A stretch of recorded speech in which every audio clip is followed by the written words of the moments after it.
안녕하십니까. 오늘은 산상수훈 8번째에 마지막 8번째 의를 위하여 박해를 받는 자 복이 있다. 다른 제목으로 달리 표현하면 역경의 은총이다. 예수를 믿을 때 우리가 당하는 여러 가지 어려움, 역경, 이것이 오히려 은총이다 하는 제하에 오늘 메시지를 나누겠습니다. 마태복음 5장 10절에서 12절 말씀입니다. 의의 편에 선 세상의 반응은 박해로 돌아온다는 것입니다. 요즘 코로나19로 인해서 이제 세상이 매우 참 힘들어졌습니다. 그런데 이러한 코로나19를 대응하는 그런 당국 정부 측에서 여러 가지 규제를 이제 이 감염의 급속한 전염을 막기 위해서 규제를 이제 하고 있는데, 여기에 대해서 기독교 교회에서는 대부분이 잘 지키고 있습니다. 그러나 몇몇 이 기독교 사이비 이단들이 이 규정을 지키지 않아서 초기에 많은 그런 전염병이 확산되는 이런 혼란과 어려움이 있었습니다. 이에 대해서 그들은 마태복음 5장 10절에서 12절에 있는 이 말씀을 가지고서 이제 자기들이 박해를 받는다. 그래서 성경 이 구절을 인용해서 마치 자기들이 예수를 믿는 것 때문에 박해를 받는다. 의를 위하여 자기들은 핍박을 받는다. 그래서 복이 있다. 이렇게 잘못된 메시지를 전하는데 그건 잘못된 것입니다. 우리 교회가 세상보다도 모든 면에서 우리가 지도적인, 선구적인 이 포어런너라고 하는데 앞서 달리는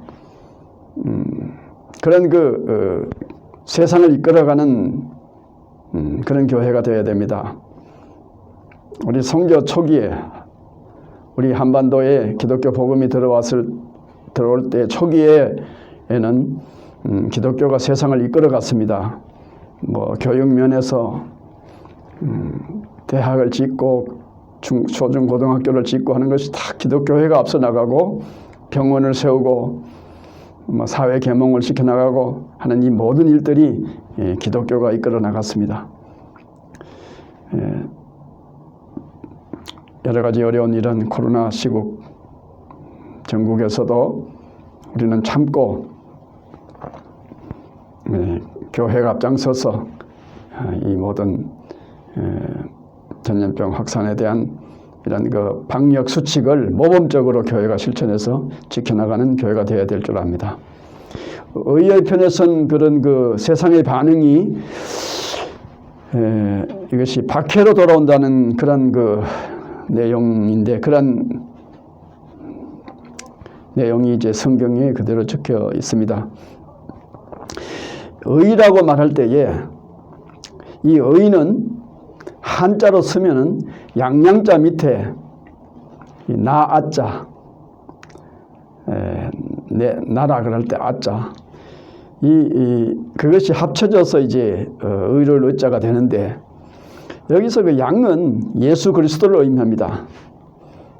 그래서 이 의는 무엇인가? 의란 예수 그리스도 자신을 의라고도 하기도 하지만은 또 하나님을 의란, 하지만 예수 그리스도와 우리와의 관계, 즉 예수 그리스도 양이 나 위에 있다. 내가 양 밑에, 양 아래에 지금 있다.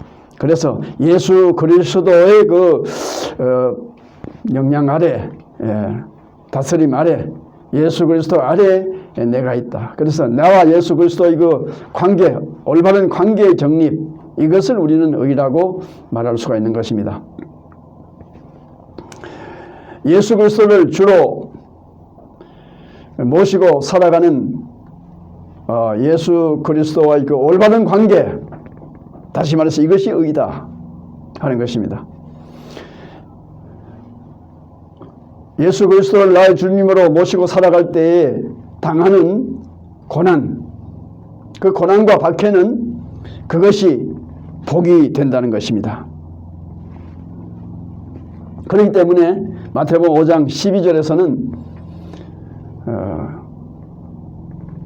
기뻐하고 기뻐하라.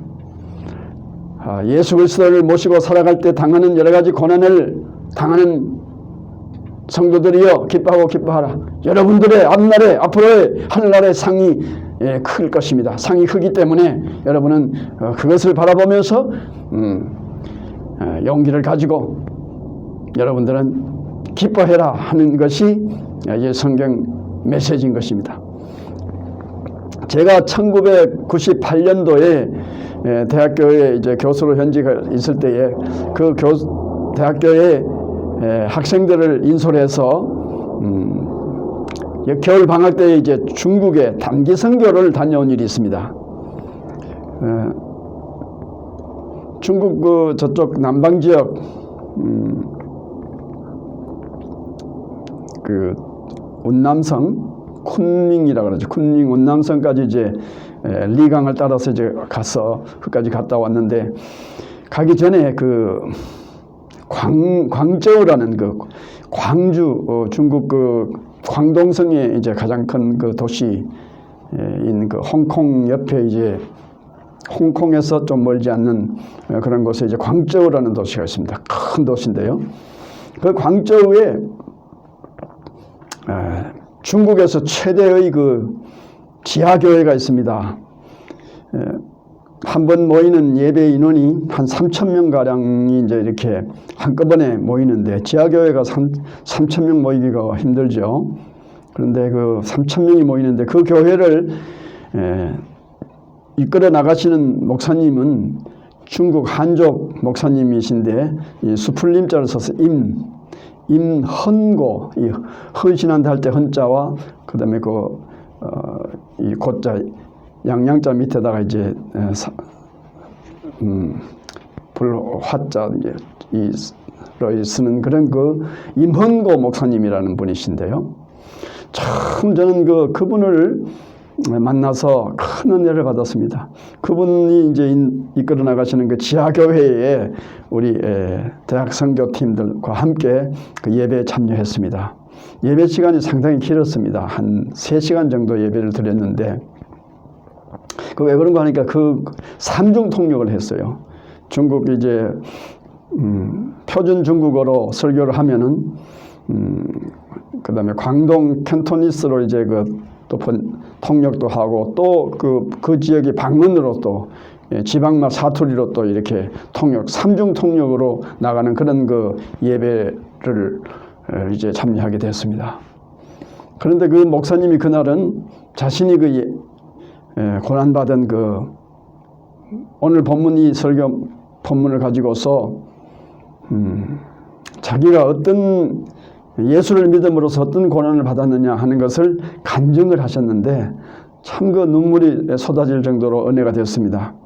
그분은 중국 광동성에서도 이름난 그런 부호 갑부의 아들로 집안에서 태어나서 중고등학교 시절에는 이 영국 선교사의 전도를 받아서 예수를 믿었습니다. 물론 그 아버지 그 가정도 부모님들도 예수를 믿었습니다.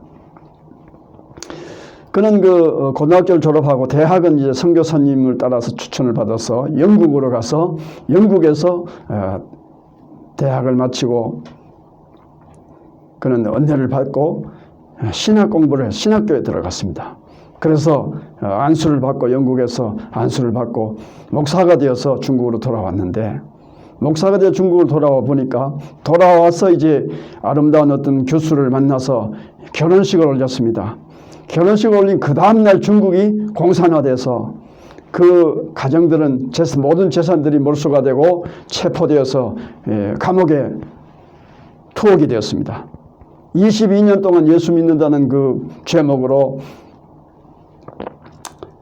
옥살이를 마치고 22년 후에 밖에 나와봤더니 석방이 되어서 나왔더니 벌써 이미 5년 전에 아버님이 돌아가셨습니다. 아버님이 돌아갔을 때는 그런 그 소식도 이 공산당들이 전해주지를 않았습니다. 그래서 몰랐어요. 그리고 2년 전에 자기 아내가 이제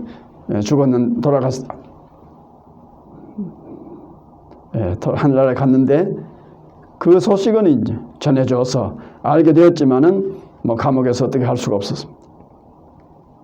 이래서 결혼식을 마친 그 다음날 감옥에 두어게 되어서 22년간 옥살이를 하고 자녀도 없습니다. 모든 재산은 다 뺏겼습니다. 그러한 그 혹독한 이런 그 박해에서도 이 목사님은 하나님의 말씀을 그대로 받아들였습니다. 이것이 예수 믿기 때문에, 예수님 때문에 의를 위하여 받는 이 박해를 받을 때에 기뻐하고 기뻐하라, 이 명령이기 때문에 자기 자신이 기뻐할 수 없는 환경이지만은 하나님의 명령, 그 때문에 그는 의지적으로 기뻐하게 되었다. 그래서 이 기쁨이 자기 몸에 배었다. 그러면서 이분이 웃으시는 웃음은 정말 세상에서 어떻게 그렇게 아름다운 웃음이 있을 수 있을까요? 남자인데도 남자의 웃음이 정말 꽃처럼 아름다웠어요. 천사처럼 빛이 났어요. 그 얼굴에서 광채가 났습니다. 저는 지금도 잊을 수가 없습니다. 1998년도 그 다녀온 단기 선교 여행이지만 저는 그 임흥고 목사님의 모습, 이미 그분은 고인이 되어 하늘나라에 가서 주님 가 있을 것입니다. 지금은 이 세상 사람이 아니라고 생각됩니다만 저는 많은 은혜를 받았습니다.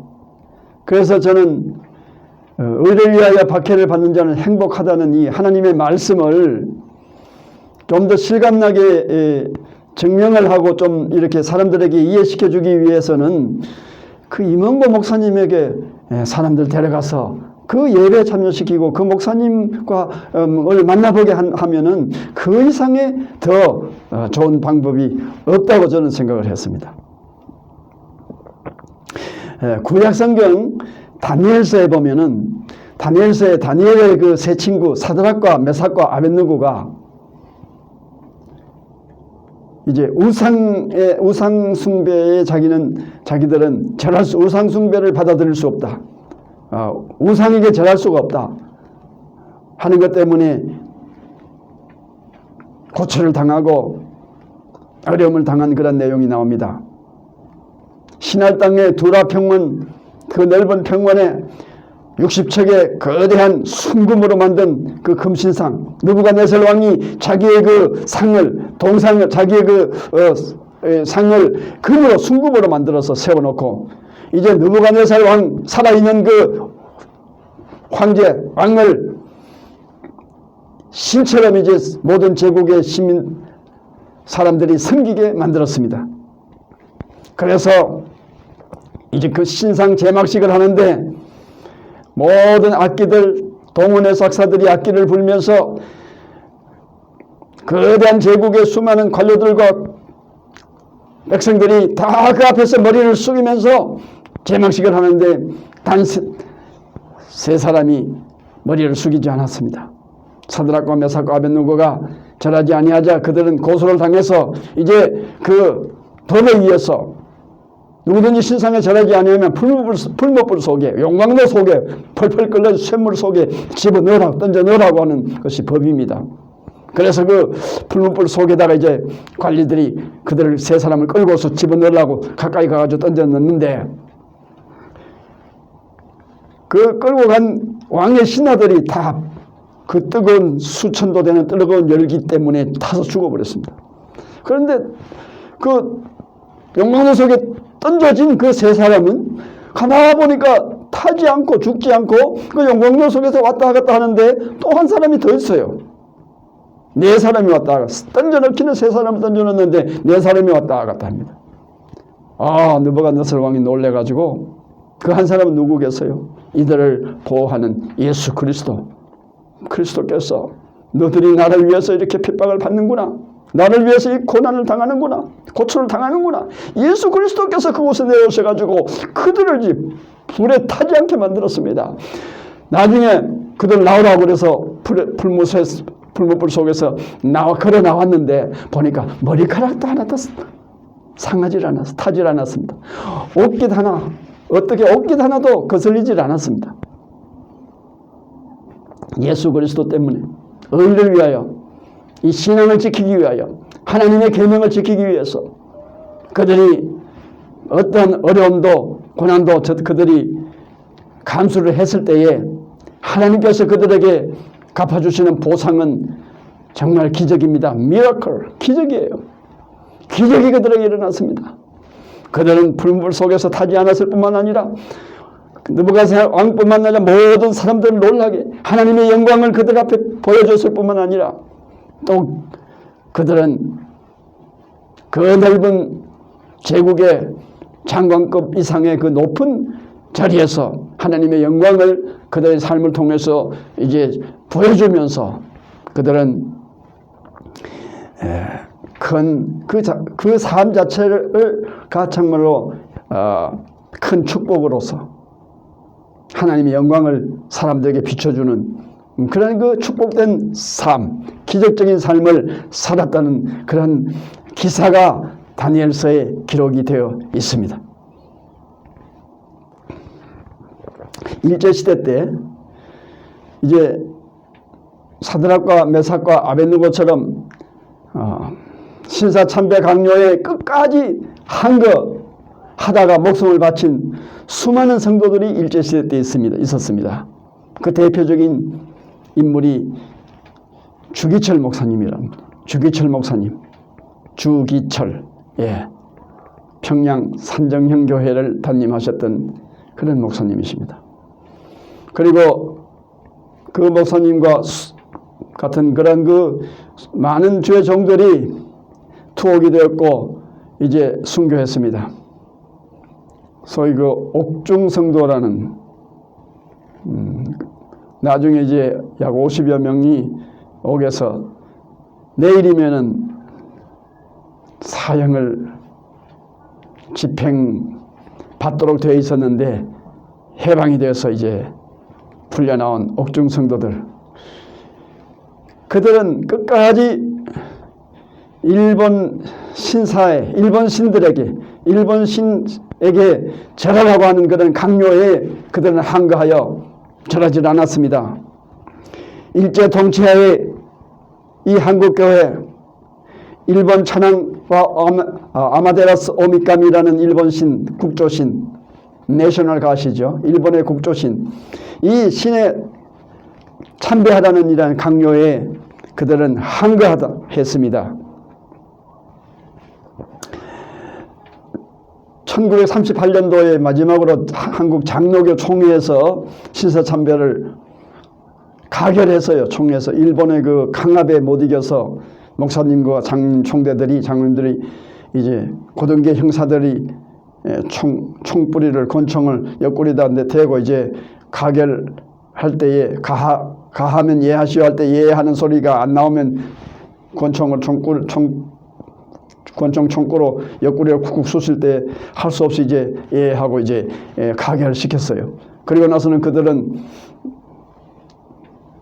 일본 헌병대가 제공하는 추록을 타고 신사에 가서 머리 숙여서 신들 앞에 절하는 이러한 그 치욕된 이러한 그 참 한국교회에 씻을 수 없는 신사참배를 가결했지만은, 그러나 한국교회는 주기철 목사님과 같은 이러한 그 신사에 끝까지 머리 숙이지 아니하고 강요에 억압에 그들은 굴하지 아니하고 항거해서 하나님께 영광을 돌린 이러한 그 신사참배를 반대한 이런 주의 종들 때문에 우리 한국교회는 복을 받은 것입니다. 마치 우리가 창세기에 보면은 창세기 18장 31절 32절에 보면은 아브라함이 하나님께서 소돔과 고모라를 아주 그냥 멸망시켜 버리겠다고, 그들의 죄악을 때문에 하나님께서 진노하셔가지고 멸망시켜 버리겠다고 하실 때에 아브라함이 하나님께 간구하며 매달렸습니다. 하나님, 처음에는 50명, 40명, 30명 내려가다가 이제 10명이라도 그 소돔에 어려운 사람 10명 내가 찾아내면 하나님 좀 멸망시키지 말고 참아주십시오. 하나님께서 아브라함의 그 간절한 소원을 하나님께서 받아들이셔가지고 그래, 그럼 10명 찾아봐라. 그래서 바로 아브라함이 간청할 그 순간에는 하나님께서 그 아브라함 말을 들어주셨어요. 멸망시키지 않았습니다. 마찬가지로 한국이 그래도 이만큼 그 숱한 죄악 가운데서도 그 참 하나님을 등지고 우상을 숭배하고 하는 그런 죄악 가운데서도 한국이 이만큼 이렇게 오늘날 한국은요 세계 최대 교회가 한국에 있습니다. 세계 최대 장로교회가 한국에 있습니다. 감리교 중에서 제일 큰 감리교회가 한국에 있어요. 예, 제가 그 미국 최대의 감리교회에 제가 출석하면서 그 목사님, 애담 해밀턴 박사님이라고 그 목사님과 제가 매우 친한 관계에 있습니다. 매우 친한데요. 이번에 한국 나올 때도 그 목사님이 한국에 가면 닥터최 한국의 가장 큰 교회의 세계 최대 교회 감리교회 한국에 있는데 그 교회에 광림교회 그 교회에 가서 꼭 가서 담임 목사님한테 자기 안부 좀 전해달라고 그래서 그 교회 찾아가서 제가 담임 목사님 만나서 그 안부를 전하고 같이 이렇게 대화도 하고 또 동영상도 찍어서 그 담임 목사님이 미국에 가면은 해밀턴 박사님 만나면 보여주시라고 하면서 이제 같이 동영상도 찍고 그랬는데요. 한국 교회는 이렇게 그 의를 위하여 핍박을 받는 수많은 성도들과 또 주의 종들이 있었기 때문에 하나님께서 그걸 보시고서 한국 교회를 이렇게 축복해 주시고 또 한국 교회만 축복해 주시는 것이 아니라 애굽의 요셉을 바라보아서 요셉을 보아서 하나님께서 애굽을 축복하셨듯이 이 한국 한반도 허리 잘린 한반도 이 한반도의 남쪽 이 휴전선 이남 마치 섬과도 같은 이 조그만 6.25 이전까지만 해도 한국은 전 세계의 가장 가난한 최빈국 중에서 두 번째로 가난한 그런 나라였는 한국이 하나님의 축복 가운데서 오늘날은 세계에서 9번째 안에 들어가는 경제대국 5번째 뭐 수출대국 그 다음에 또 무슨 7번째 무슨 뭐 그런 하여튼 한국이 영광스러운 이런 참 작지만은 강한 나라로서 이렇게 축복을 받은 것은 의를 위하여 핍박을 견디고 참고 박해를 견디면서 그 신앙 지조를 굽히지 아니한 다니엘의 세 친구 사드락과 메삭과 아벳네고와 같은 그런 신앙 절개를 지켜온 우리의 신앙 선배들이 있었기 때문이 아닌가 그렇게 생각이 됩니다. 디모데후서 3장 12절에 보면은 무릇 그리스도 안에서 경건하게 살고자 하는 자는 박해를 받으리라 그랬습니다. 무릇 그리스도 안에서 경건하게 살고자 하는 자는 박해를 받으리라. 기독교의 역사는 순교의 역사입니다. 기독교 역사는 순교 역사예요. 로마에서 기독교가 공인되기 이전에는 매우 가혹한 박해를 기독교인들이 많이 받았습니다. 기독교인들이 잡히면은 몸에 골타리를 부었어요. 골타리를 부어서 나무에 매달고 밤에 거기다 불을 붙였어요. 그리고는 밤에 야간 운동 경기를 그 불빛 아래서 즐기면서 그들이 고통 속에서 타 죽어가는 것을 이 로마인들이 잔인하게 즐겼습니다. 양의 틀가죽을 벗겨서 성도들에게 뒤집어 씌워서는 사냥개를 풀어서 이제 그들을 뜯어먹게 만들었습니다. 그리스도인들이 살아있는 그리스도인들을 죽은 시체에다가 꽁꽁 마주보게 잡아매어 가지고서는 땅에다 같이 묻었습니다. 매장을 했어요. 물이 묻어서 축축한 이런 가죽으로 그리스도인들 꽁꽁 묶어 가지고 그것을 햇볕하다가 내놓으면은 그게 조여들어서 말라서 죽게 만들었어요. 쇳물을 녹인 펄펄 쇳물을 녹인 그런 쇳물을 그리스도인들을 꽁꽁 묶어서 앉혀놓고는 그 머리 위에서부터 부어서 몸에다 부어서 그들을 죽였습니다. 자연인으로서는 도저히 더 이상 견딜 수 없는 심한 고통을 느꼈으나 그들은 이를 위하여 오히려 감사하면서 찬송하고 기뻐했습니다. 장차받을 상을 그들이 바라보았기 때문입니다. 모든 사원들이 사장 눈을 속이고 도둑질을 하는데 정직하게 살고자 하는 사원이 그 중에 한 사람이 있다면 이 사원은 그 회사에서 중상모략과 박해를 받는 것은 뻔한 이치입니다. 사람들이 그를 미워할 것입니다. 다른 사원들은 자기들의 비행과 비리가 탄로날까 봐 어찌하든지 이 정직한 사원을 내쫓으려고 음모를 꾸밀 것입니다. 이 회사를 확대해서 생각해 보면은 이 세상입니다. 이 세상에 정직하게 살고자 하는 그 사원은 그리스도인입니다.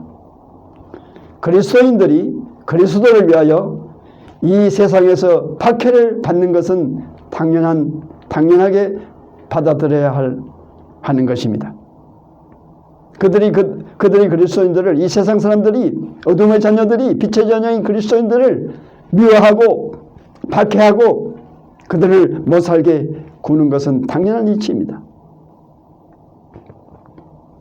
서양 속담에 흐르는 시냇물에서 돌들을 치워버리면 시냇물은 노래소리를 잃어버린다고 하는 말이 있습니다. 흐르는 시냇물에서 돌들을 치워버리면 쫄쫄쫄 시냇물이 노래하던 시냇물의 노래소리를 잃어버린다. 고난이 있기 때문에 이 고난의 아픔이 승화되어 창조적 인격으로 완성되어 가는 것입니다. 시편 기자는 시편 119편 71절에서 고난당하는 것이 내게 유익이라. 이로 말미암아 내가 주의 윤례를 배우게 되었다고 했습니다. 어떤 신학자는 고난을 가리켜서 제3의 성례라고 하는 유명한 말을 남겼습니다. 우리가 성례라고 할 때에 세례와 성찬을 말하죠. 세례를 받고 모든 그리스도인들은 다 세례를 받고 성찬을 받습니다. 우리가 세례나 성찬을 받듯이 고난의 잔도 감사함으로 받아야 한다는 뜻입니다. 세례와 성찬 못지않게 고난은 하나님의 은총입니다. 그리스도께서는 당신을 구주로 영접하는 순간 우리에게 죄와 저주와 지옥을 가져가신 대신에 고난의 십자가를 남겨주셨습니다. 이 십자가 없이는 부활도 없습니다. 예수님의 12 제자들의 최후가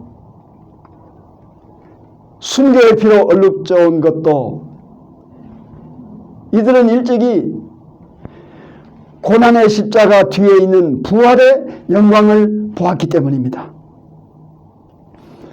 고난이 우리를 참다운 성도로 만들며 박해가 우리로 하여금 그리스도를 닮은 거룩한 인격자로 승화시켜 주시는 것입니다. 그러므로 저와 여러분은 의 대신 예수 그리스도를 위하여 박해를 받을 때에 기뻐하고 또 기뻐해야만 할 것입니다. 천국에서 저와 여러분의 상이 크기 때문입니다. 아멘. 오늘은 여기까지 하겠습니다.